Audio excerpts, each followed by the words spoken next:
So the Rams beat the Seahawks 30-13, and that's what we're going to be talking about in this instant reaction of the Rams vs Seahawks game. Let's get into it. What's up, everyone? I know this is terrible quality. I'm actually back home in California, staying at my parents' house at the second. So I will be back to my normal setup 2 videos from now. I'm making this video as well as my video on Puka Nacua because he obviously had an amazing game, but it's going to be bad quality for 2 videos while I stay here for a couple of days. But I will be back on Monday, which is when I'll be making the rest of the videos. So I'll be back where I'm usually at. But first off, I wanted to start this off by not even going into what happened, but I just want to say this. Puka Nacua is the Los Angeles Rams breakout receiver. This was over a month ago when I made this video, and then yet another one 3 weeks ago. I said Puka Nacua just showed why he needs to start for the Rams after the first preseason game, and look what happened. Puka Nacua did start, and he played very well for the Rams in this first game of the year against the Seattle Seahawks. So I just wanted to kind of brag about that. Also, a couple of other things I want to brag about. I see all your comments, and some of the comments that I'm getting have been getting are that I'm dumb for my predictions for the Rams vs Seahawks game, and the Rams vs Seahawks game predictions I gave out yesterday as well. Here's a little screenshot from it. My predictions were that Puka Nacua showed out over 50 yards and a touchdown. That happened, and more, or sorry, not the touchdown, but over 50 yards he showed out. I said Cam Akers was going to gash the defense. That did not happen. Who knew that Kyren Williams would do that, well, and get that many touches near the goal line? But I guess we know now. I said the offensive line would play relatively well. They actually played exceptionally well, had 0 sacks on the day. Aaron Donald shows that he's back. I think Aaron Donald played very well, and he's going to have a lot of QB pressures once those numbers come out. He didn't have 2 sacks. He did have 1 sack, I believe. Kobe Durant gets an interception. He didn't, but Kobe Durant played well. Darion Kendrick, not as much, but we'll talk about that in a second. I said the Rams would hold the Seahawks to 21 points or less, and they did that. And I said the Rams will win 24-20. They actually did much better. So yeah, some of these things were, I just want to bring up some of these comments as well, and I'll stop being petty. I disagree with almost everything you said. Rams 14, Hawks 31. You're actually, on the wrong side of that. Someone said, too much bias, don't you think? Obviously not. And the bias is crazy. So I just, I just had to pull up some receipts, and now we can get back into the regular scheduled programming. So here we have a few stats. We don't have the PFF stats yet, and we'll go over that in the video on Tuesday. But Matthew Stafford played very well. QBR of 88. That's very solid. A QB, or just a quarterback rating of 91 compared to Geno Smith, QBR 44. And a rating of 84. Now, Geno Smith didn't necessarily do anything, terrible, but he just averaged 4.3 yards per throw, and didn't have the interceptions, did have 1 touchdown. But yeah, Matthew Stafford was absolutely connecting, which is another thing I wanted to mention. My video literally 11 hours ago was the Rams X Factor that will get us to the playoffs, and it was Tutu Atwell in this video. Spoiler, you should go watch the video. It's a very good breakdown. But you can see here Tutu Atwell averaged 20 yards per catch. He had 8 targets for 6 receptions, 119 yards. His long was 44, and he had a few big plays on the day that absolutely kept us in the game, and then extended our lead here. And then some other things of note: Puka Nacua, 10 receptions on 15 targets. There were like 3 plays where he honestly should have caught the ball. This easily could have been a game where Puka Nacua goes for 150 plus yards. Tyler Higbee had some key plays for us on key downs, so definitely want to note him. Van Jefferson actually had a very not solid game. I mean, we had Tutu Atwell and Puka Nacua really step up, but Van Jefferson wasn't really targeted much, but he didn't really do too much with what he was given either. Although there was a very important play that he came through on. Seattle receiving, I will give DK Metcalf his flowers on that touchdown. It was a great play, but I believe that was Darion Kendrick that kind of broke that coverage, and he just didn't recover. I really think Trey Tomlinson needs to take over there. But either way, defensively, Ernest Jones, 3 tackles for loss. Ernest Jones was all over the place today. That one where he got to the backfield in like 0.2 seconds, and Aaron Donald was right there too. Absolutely amazing play.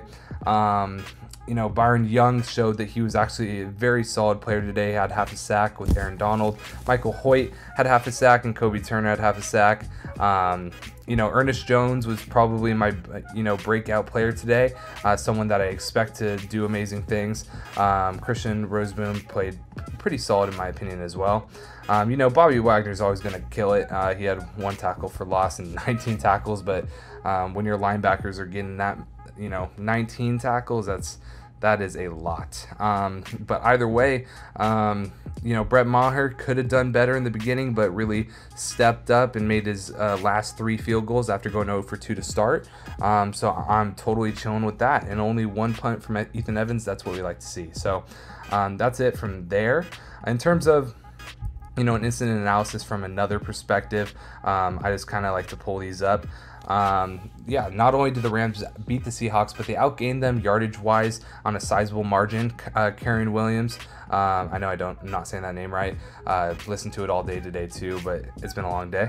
Broke out with 3 touchdowns on the ground. I believe Karen only had 2 touchdowns, and then Cam Akers had 1, so that's a bit of a slip up. But either way, while Tutu Atwell posted his first 100-yard game of his career. Defensively, the Rams struggled a bit against the run in the first half, but they got things in order in the second half and held Seattle to just 76 yards rushing total. And once the Seahawks had to skew more heavily towards the pass, the pressure amped up and the Rams had sacks on back-to-back plays late in the fourth. So some game notes. We won't go over everything here. Cam Akers was a starting running back, but Karen Williams seemed to get the most snaps throughout the day.